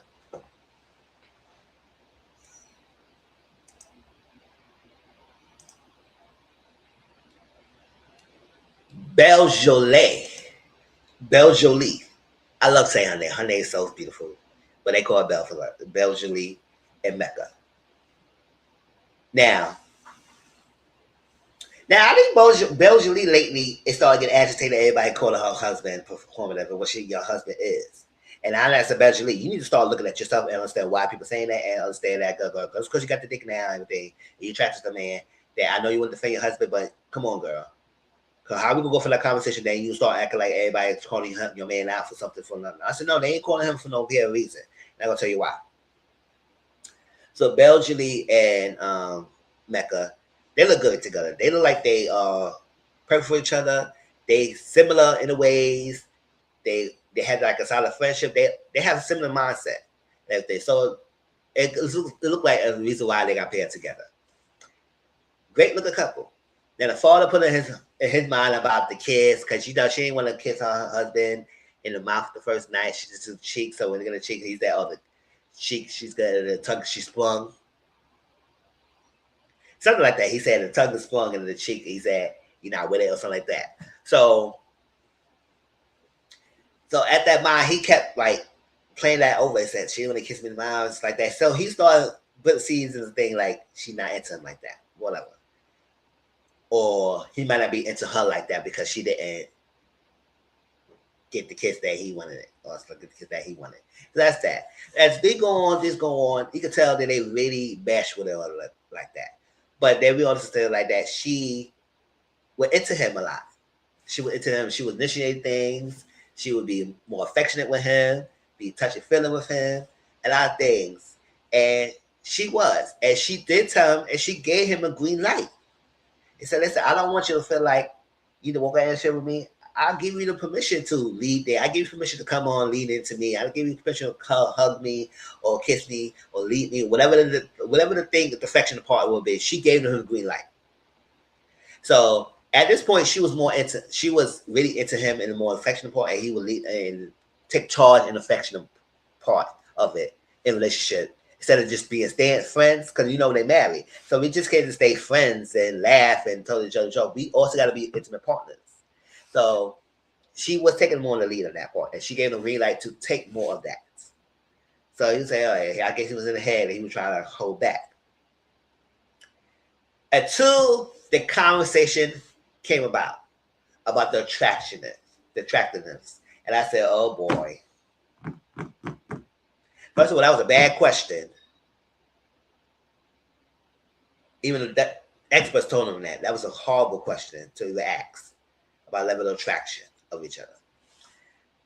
So he asked her, what's your level of attraction? She said, oh, I guess she said he rated her level of attraction to him as 150.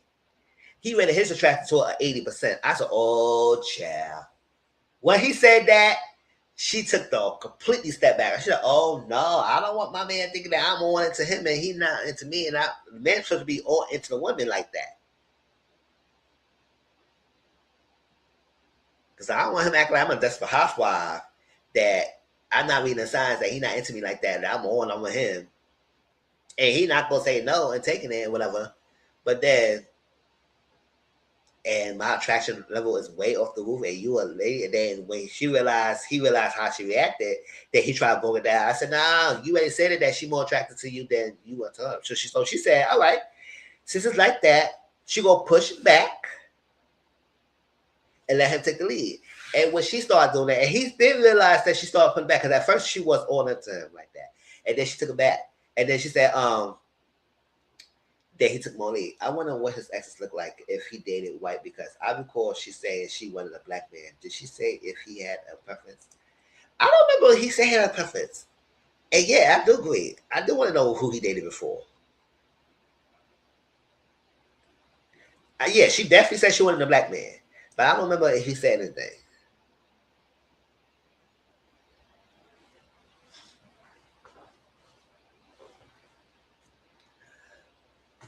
Yeah, because the fact that he said this beautiful woman all up on you, and you can say she's more attractive to, so she stepped back. There, he noticed that she took a step back. She said, "Yeah, because you said that."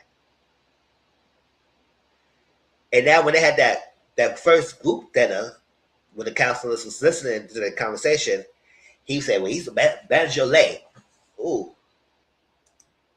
right? Like, yeah, because I don't remember what he said. I don't remember he had said the preference and everything. I know he mentioned a lot of things, qualities and stuff like that of a woman. They matched up the qualities and stuff like that. But I don't remember the preference like that. And then on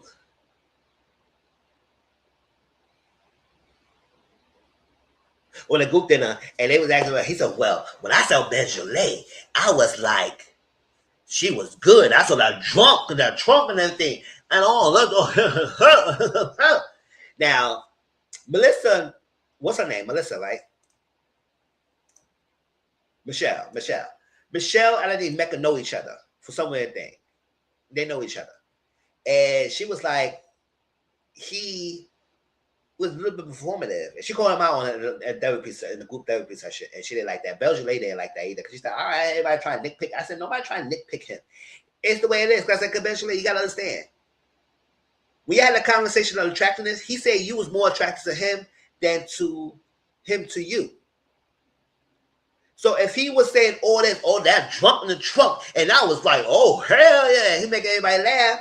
I said, so how you go from that? If he said, if that conversation happened before they had that group dinner. So I was like, if he said all that and he was so into you and he's like the trunk, junk in the trunk and everything about it, he should have been more onto you like that. He would have been on you, right? If he got all that he's saying that he's describing of, but he wasn't on you like that. Hence why it was performative, because he was putting on an act. Like he was so into you, oh my gosh, they knocked on the park with her. But yet, she gave the green light and you was not listening to shit.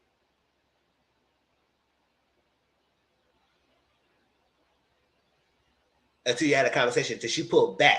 That's when you stepped up. So don't come here saying like you had a jump in the trunk, or y'all was lucky this and this is that. And you didn't move like that. You didn't move like that. So yes, they called him out on that.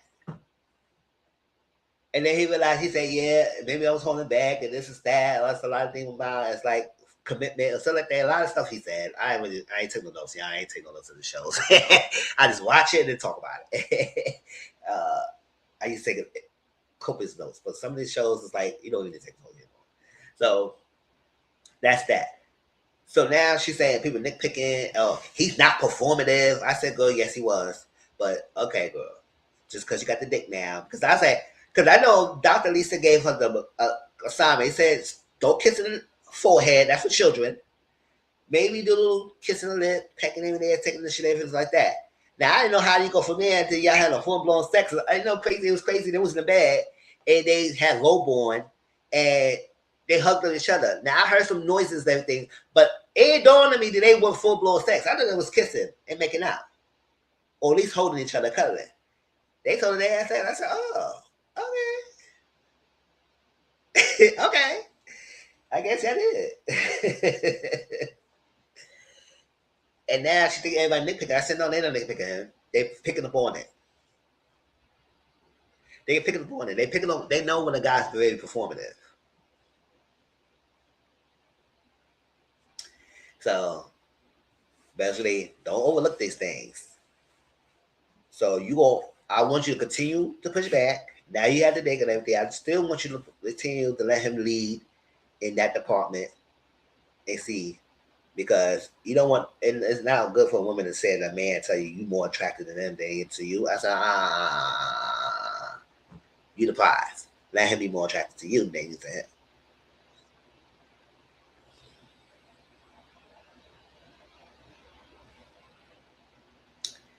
But that's that. I was mad at first sight. That's the only thing. I mean, I know I have much other stuff that I probably overlooking this, but if anything, y'all can put it in this comment section and we can talk about it.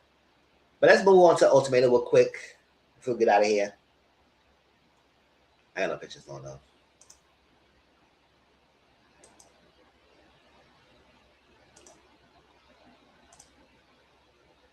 That was all the couples, right? Yeah, that was all the couples. The Ultimatum. Yeah, it was a whole new set of couples. These folks are nuts. Exactly. They are. They are, definitely are. They are. Because I said, wow. So you know the premise of the show. If y'all don't know what it is. Oh, I forgot. People who don't watch Married at First Sight. Married at First Sight is basically experts, different people who fly for the show. They talk to them, they fit their requirements, and they match them up based on their requirements. Before they was doing this messed up job, they were putting opposites together, and I said no, they didn't want that. They want give them what they wanted. They give them what they wanted. They get married at first sight. They get married on the first day they meet each other, and then they move through the process. And then at the end of the day, they do a decision day where they want to stay married or get divorced, or don't want to be together and they get divorced.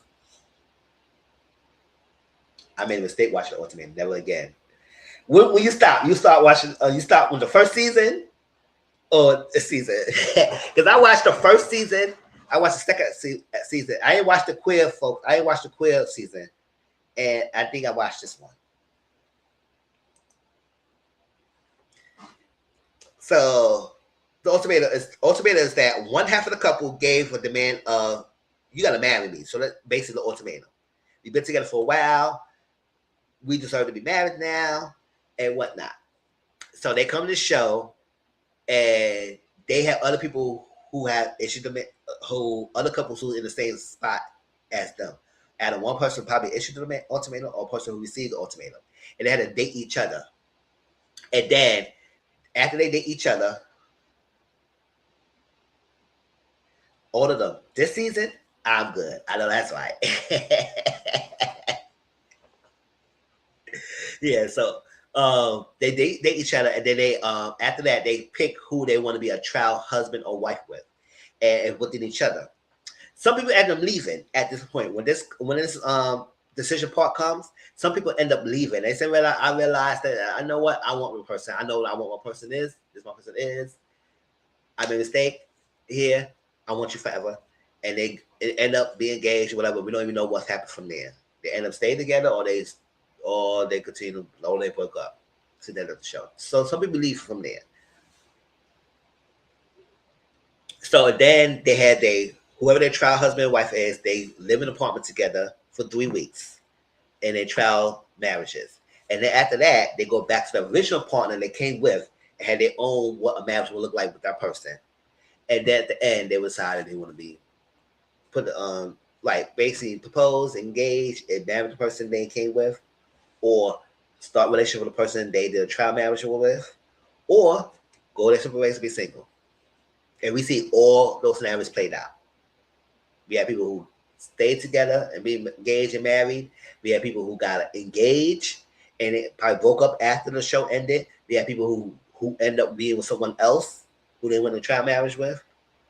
Or we have people who separated and moved their own separate ways.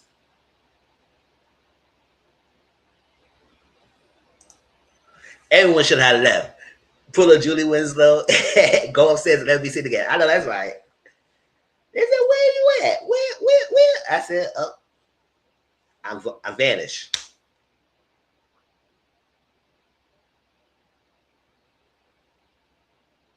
Y'all see me? Or we cats act like they were OGs. Exactly.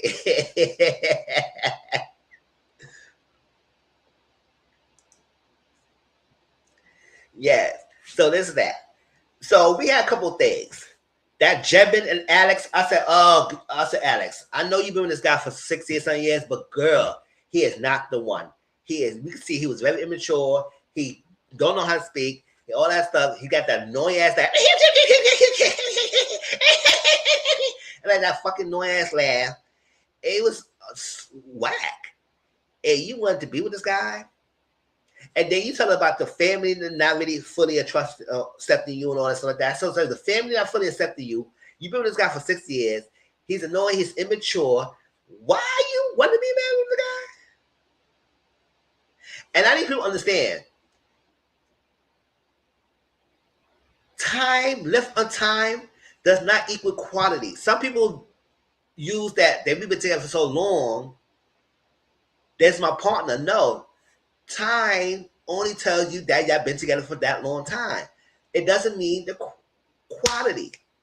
The quantity of your marriage relationship does not equal the quality of your relationship. And people always confuse that. Oh, I've been with you for 6 years. I've been with 3 years. I've been with 2 years. That we deserve to be married, husband, wife. I said, no, you just want to be married. Yeah, just to be married. And that's the only reason. Exactly. That's the only reason. The only reason. That's not shit to be that, because it takes more than that. And because and also you got the mindset to marry someone and being things and being the center of the church and just like I said, sometimes marriage is not all that. When you look at that, it's not even all that sometimes. It creates more issues than y'all was before y'all got married. So sometimes, like, don't let marriage be. Don't let people force you or put in your head that you have to be married with someone. And I know that sometimes it's sucks to start over because it's spent so much time with this person. So why then he don't want to be married? So I said sometimes people don't value marriage. And then also you staying also negates what you really wanted, because if this is what you want, this person not giving to you, that's it. And like that girl, like I know they married and they working on getting married, but that that couple with David and that girl, and she got promise rings for a couple of times. And I said, girl, why do you keep sending the promise rings though? The hope that he proposed, and every time she thought he proposed, it was a promise ring. I said, girl, you accepted his promise rings. So yes, he playing in your face by giving you promise rings, but also you are accepting that. And I want women to understand that your actions sometimes does play a part. And the men sees this. Now we say men are dumb. They are, but they also know how to play with your emotions. They know how to play with the game, and they know how to see your patterns. Sometimes the patterns is what works in their favor. Because if you display a certain boundary and say this is what I want this that, and they test that and you accepted that, and they did it again and you accept that, they're gonna know that's a pattern that you keep accepting it. So sometimes we need to start realizing, or y'all need to start realizing, you know what, we can't keep accepting this over these girls who all act like they're gonna keep playing our faces. And then you complain about it. I said, well, you're accepting it. So the fact that he kept giving promises, man, I said we shouldn't be here. 1, 2, 3 times, like no man, you trying to play me.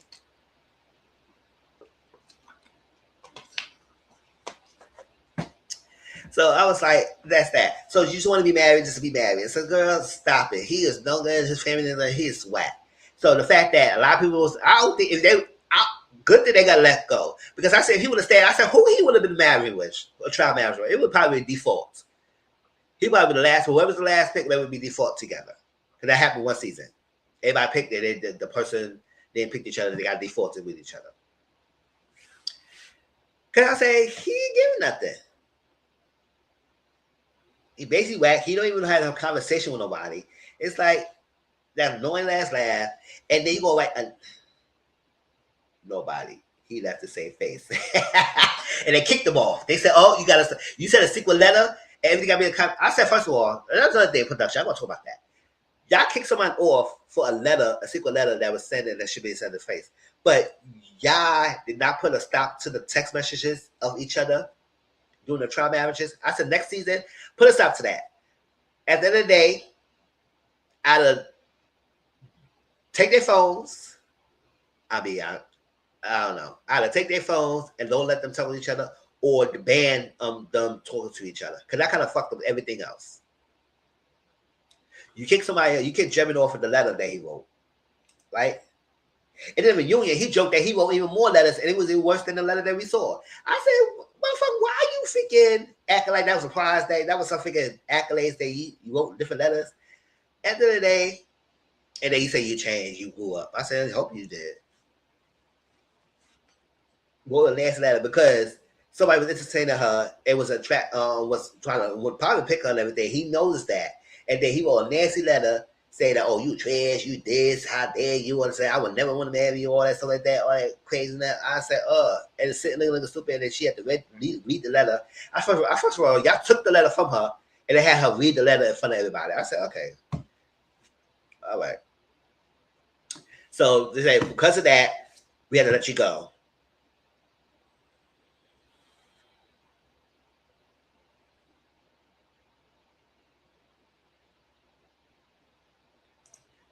Because he looked better than the man who stayed, to be honest.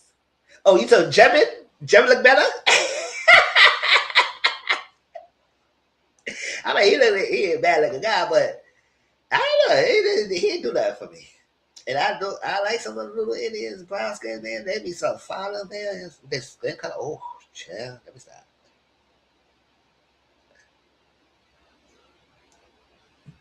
So they had to let him go. So I was like, okay, let him go. And then because he was awful, but the others were. Oh yeah, we're gonna talk about Killian. We're gonna talk about that. We're gonna talk about Chad. We're gonna talk about the rest of them too. Idris. Oh, I couldn't. Oh, he was awful, but the other ones were worse. All right. Yes. So I had to let him go because he got to go. It was an uneven number, so Alex had to leave too. Now, update on the. She did say they broke up. They're not together anymore. I said, good girl. Because at first she was like, I don't know why everybody trying to tell me to leave my man out. So I said, girl, you want to go ahead with him? Go ahead. Because she was annoying me too. I said, go ahead, girl. Go with the guy. You go and do with that. But then she realized that he's not going to change. He's still immature. He's whack. And she moved on and he moved on. So they're good. Idris and JG both left. And at first, y'all know, Empress and Kay can tell you, I was ripping his ass a new one. When he got up and I thought he put the ring down, and like I was like, oh no, I was ripping his ass a new one. I was cursing his ass out, and I jumped the gun because he could actually propose. But still, I still ain't like his ass. But cause I said, how dare you is fucking a monotonic, dry ass motherfucker. The way how you talk, and don't get me wrong, Jimmy Idris looked like a looking guy.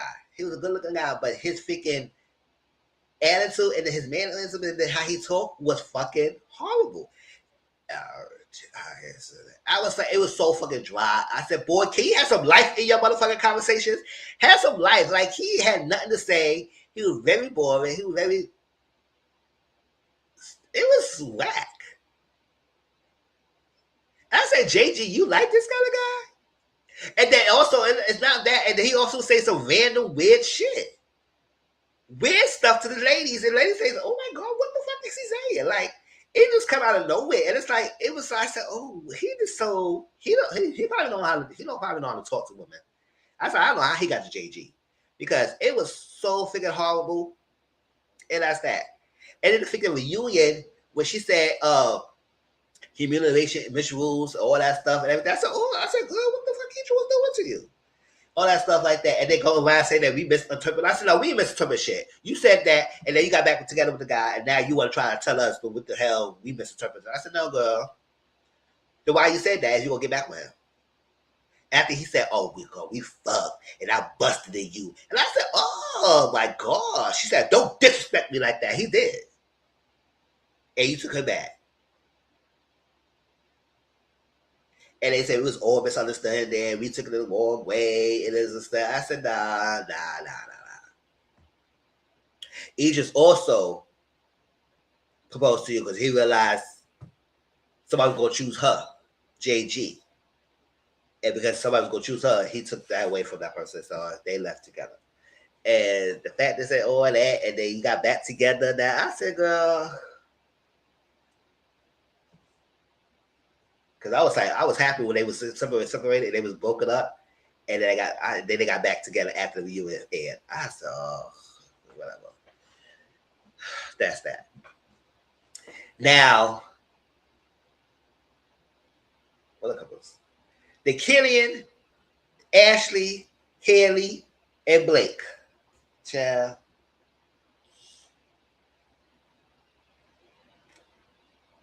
Before we get to that, let's go to the other ones. The Luke who was trying to be a firefighter, and he was trying to work so hard to be a firefighter. I think that's what he was trying to do. And the girl that he was with, I guess she was kind of agitated that yes, he had his ambitions, but you got to do something else. Like you got to have a plan A. If the plan A don't work, you got to have a plan B. You got to plan C. You got to have something going on for you. I need to see that you are putting effort to be the lead and do stuff because she feel like she was working, she was doing that, and I think she started losing respect of him because she felt like he not lazy, but at the same time, just hold on to this one thing, and it was not going any further. Also, he also would put her on the pedestal, and then judge her as this, that. So he was comparing a lot of things as well. So, and the fact that he was offended by David calling him he's not a man. I said, girl, oh well, what he said wasn't even that wrong. You want to be mad because he was mad because you got your girl back. Like, be mad. So, and then David, his thing was that he wanted to be heard. I think his woman that he's getting married to, I think they got a date set in September. That's the one who gave the promise rings before he actually really proposed, engaged. And I guess his thing wanted to be heard. And I think she was more of dictating, according to him, dictating everything and expressing himself and being affectionate and all this like that. So I said, oh, whatever. But they got the way. So anything else about them? Yeah, let me know because I wasn't going to put on them because the most drama was between the other four I talked about: Killian, Ashley, Blake, and Haley. Killian issue was that he didn't want to marry Ashley, because of her father. Her father was against their reunion, and he kept blaming the father and everything. So it was always a different excuse why he didn't want to marry the girl and everything. Mainly was main part he was saying with the father. So I said, if the father's issue, then why are we here?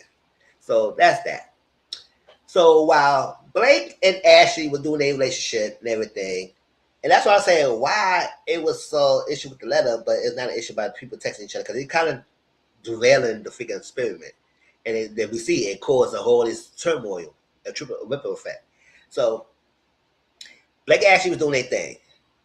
I guess they didn't like how happy they was looking or they was doing and having a good time.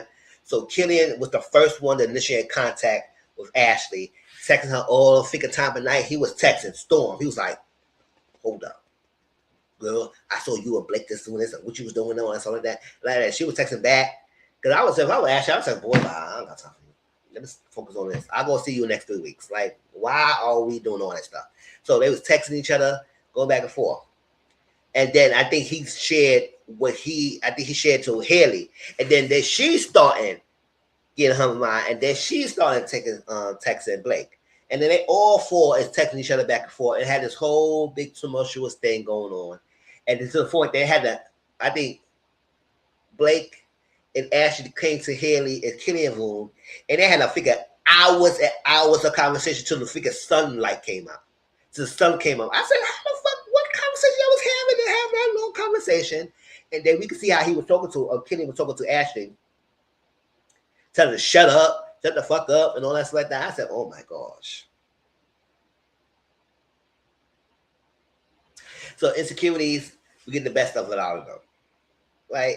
So, Blake Ashley was having a thing, and they was trying to help each other. I think he was helping mostly Ashley out to stand up for herself because I think we started seeing Killian ways, and you start seeing that this guy is not all up the right tight on his freaking mindset and his head and how the fuck he was moving and acting like he was saying things, act like he didn't say the things. And they realized we keep calling up on pressure on him, and then he realized he did say the things, but whatever. So that's that. So then, because they had little issues, then Blake and Haley couldn't connect because Blake was not Blake. Haley and Killian couldn't really connect that much because he kept being on. He kept seeing what Ashley's trying to do, keep talking to Ashley, and after they say we're going to stop texting and communicate with each other, he broke that rule. He broke it, and then she started texting as well, but they broke the rule.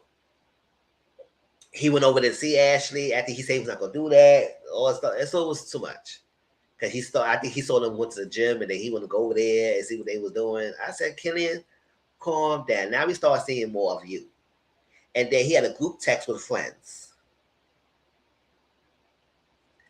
And then the friend in the group text was saying how you go for the freaking big boobs to this girl, L, and all that stuff like that. And then, we need to go a game bang. We need to F her. And we're going to change the dynamic of the show, call it the annual ultimatum, something like that, whatever, all that stuff. Now, Killian, he said, that's messed up, that's like that. He didn't shut it down. The right thing to do for you to do, if you don't agree with them saying, is shut that hell shit down.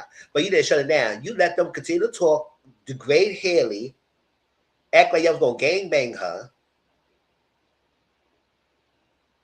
anal bang her, change the show, and you didn't shut it down. And all Ashley wanted to know, when Ashley found out, she said, that's messed up. And all she cared about, I just want to know if you didn't say nothing. I said, ain't nothing about when he said nothing or not. It's the fact that he participated in that conversation and he did not end it. So now I start looking at her and it's like, girl, you start making excuses for him now. You trying to find ways to not be upset with him off his freaking low vibrational freaking behavior that he was doing. That motherfucker was dead wrong what he said and engaged in that conversation with the friends. And I said the fact that friends would say so comfortable to say that about this girl, imagine what they would say about you behind your back. And I believe Haley when he said if Haley wasn't so modest, he would have fucked her because how Ashley been or was acting. He would have had sex with Haley if she wasn't so modest. And then the whole thing was saying also that Killian basically, like he was saying, he was trying to deny that he didn't say it, or they say it like that. Oh, first he said he didn't remember. I don't remember saying it like that. So Haley said, why would I make this up? I mean, could she have made it up? Could she? But I don't think she would have made that up. I said no. I think he believed he did say that. To the way how he's moving. He said he didn't remember. And then when they had that guys night out, they was questioning him, pushing him. He was trying to deny it, but then he said, oh, I would say those things, but I wouldn't have not said it in front of her face. I said, no, so you would say that. You would be the type of person who say that shit. So basically, you was saying it. You just remember because you blocked that out, that you told that girl that. Because you would have said that behind her back. But the fact you said it to her, you try to block it out like you didn't say it. So I was like, oh my gosh. So when he told Ashley, he said like basically he committed it. She's so upset. And then she called talk to him and he said, now he said, so, oh, you flipping the words. So I said, Ashley, now don't do that. Now, what Blake could have said, he said, well, he basically said that he would have said those things and he would say those things, but he wouldn't have said it in front of Ashley's face, Haley's face. He would have said it behind her back, but he said it in her face. So basically, it was kind of admitted that he realized he will talk like that. And Ashley would think that he would never be talking like that. I said, no, that guy talk like that because he was comfortable with that group chat. He talked like that. F out of here.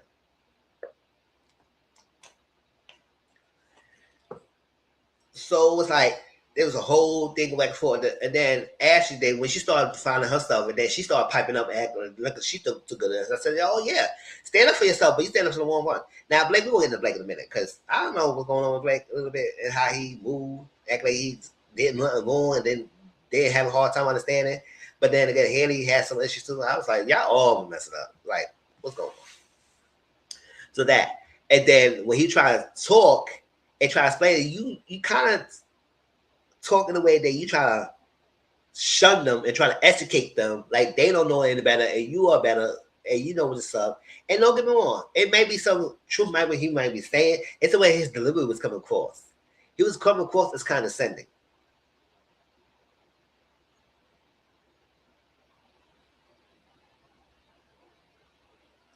But at the same time, Ashley, what he was saying to you was not that wrong either.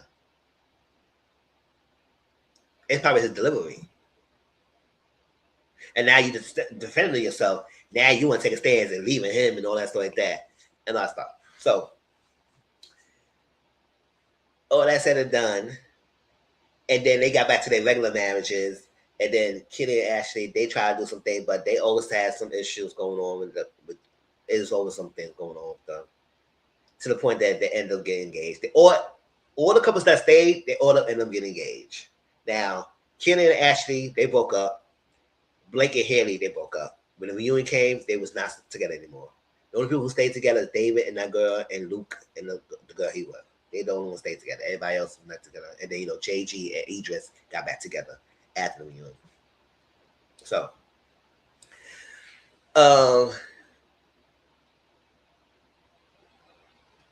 Yeah. So when it comes to Haley and Blake thing,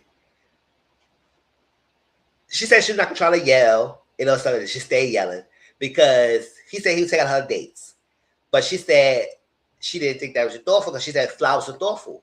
But so he trying to calculate it because he's the type of person like you gotta explain it to the T to him for him to understand. So he said, if I get you flowers, will you consider that thoughtful? And when that she said, that's not how that's like he said, well, I'll take your dates. That's not doing that's not thinking of you and everything. She said, well, yes, but that's not how I receive love. So I said, what do you receive love? How you receive love? So she listed all most of the five love language, which mostly most people, everybody in relationship like to have at least or five at some point in a relationship. Some dominate more than others, but yes, in some way, shape, or form, all five comes to play. Right? So she would say, this, that, the acts of service, this is that. I said, and so when he's not getting it, she would get upset. She said, I don't understand why you not getting it. And I said, this is his type of guy. He's very methodical. He needs to know exactly this and say, okay, it's that. So, but then he asked, what you like for fun? I said, yeah, I understand, Blake. I said, girl, you with this girl for a while now. You don't even know what her idea of fun is. What she like to do for fun? That's something one of the major things you should know already. So I was saying, nah, he's not playing. And then we come to find out they got engaged. No, they get engaged. They come to find out, I guess something happened, and I guess some hands got put on each other, or something domestic violence happened. I mean, I think she did personal charges, so I think he got released and all stuff like that. But he went to jail for a little bit for some dispute between those two, and she did press charges. I guess something happened there. He got let go, and then now they didn't see from each other anymore. So I guess I got to stay away from each other or something like that. But I said, what happened? That you to the point that you got to put your hands on the girl. I said, we're not doing that. I don't like that. We ain't doing that. They talk about some scenario. I said, since we're not there, it's he say, she say. It was another thing. But I'm glad that they're not together anymore because I don't feel like y'all relationship was all that great together anyway. He needs somebody who's think like him, who's very methodical, something like that, act like analytical, and try and dissect every little fucking thing, which is like a lot. It's not rocket science, but even though I would say, yeah, unless you're taking the dates just to shut her up, and that is not thoughtful as she thinks it is, or what you think it is, but whatever. And then Ashley Killian, he ain't doing any better. She say that he's not gonna learn. He continue doing this and whatnot, and Ashley was upset about the manipulation word, and I said, Ashley, girl, because Blake and Haley were both saying a lot. It was being overused, but I feel like at some point you was using that as a tactic because when they had to do the switch over to the real couples. And they're trying to explain their behavior. I said, girl, Ashley, you was putting on some performance to make you sound like a victim. I said, girl, you was part of the game as well. Now, you're not a fault of all Kennedy's action because Kennedy's action is Kennedy's action. Kennedy's a fault of that. But how you were trying to how you were trying to negate what Hayden was going through or trying to think because you talked to Killian and Killian said this and you trying to make excuses for him and stuff like that. That was all part of it. And then when they called out on how you put a part in your behavior in the relationships, you start putting in tears, you start putting this, you start doing that. I said, yeah, some of that could be manipulation. It's like, girl, that's that. But that was Ultimatum. It was a good night. It was not a bad season. It's like that. Married First Sight season is good so far. Like I said, I share my thoughts about that. Hopefully next season they don't cater to everybody. Then let it be how it was. They're gonna keep increasing, but also you're gonna start losing people when you start doing way too much producing and not going back to what it was. How you people loved the show when it came about. But like I said, any last thoughts about any one of these shows? Come back. So this coming Wednesday, I'm gonna start vacation on Tuesday. But this coming Wednesday, I'll be traveling. Crazy, y'all. I'm gonna be flying for the first time on Wednesday. I'm gonna be nervous. I'm going to Florida with a group of people, with my friends, we all black. I ain't doing all that. You going to be seeing me in the news. That ain't happening. So with my group of friends and family member, and we're gonna be going for Orlando theme park. Start staying and being together. And first time flying, so I'm a little nervous, but I'm excited. And so when I come back the following week, Wednesday, everything, maybe the Thursday, Friday, or whatever it is, probably that Sunday on the, let me see, what day is that? The 23rd, we will do the Mr. Social Corner when we'll talk about some of the other topics about women and bi man debate, about the, what else I said? Oh, about the skiggy decision about the do rags and bonnets in the school, about other things that came about. Y'all probably want to know my opinion about things, so I'll give you my opinions about that. And I would love to hear your opinions about those stuff kind of things. So yes, hope y'all enjoy. Hope y'all enjoyed this review. I know I'll be back. I know I haven't been doing a review for a while, but we're gonna get back in the Google program. When I get back on my trip, we're gonna get back in the Google program and things. Because again, downtime, some it's fall time, people going back to school. It's not too much heavy programs, everything. So that, and also gonna do a blitz of the other reality TV shows that I want to talk about too, like RHOA, RHOI, Put a Ring on It, Hard Hustle Houston, Bell Collective, the other shows as well. So we'll do a blitz to talk about those TV shows, how I feel about them, what I thought about them, and that stuff like that. So those are two videos we will be coming back for my trip. We will talk about. Hopefully, I enjoy. Y'all have a great Sunday. I love y'all. I appreciate y'all coming through and keeping me company. Thank you, CM, as always. Thank you, Empress and Quesaware. Y'all always there. Y'all always around. I love it. And other people who watch my channel, liking the video, if y'all saw it and y'all replay it and y'all want to make a comment, put in the comment section down below. I do read everybody's comments, and I like to comment that. Thank you, boo. I'll try to be safe. Yes, thank you, boo. And I wish y'all all well. And I'll see y'all when I come back. And that's that. But I'm on Discord. Y'all can hit me on Discord and everything, on DM, maybe on Instagram or Twitter. And we're there. I share pictures and everything. So we got chat and everything. So thank you. I appreciate you. I love y'all. Have a great rest of your Sunday. Relax if you can.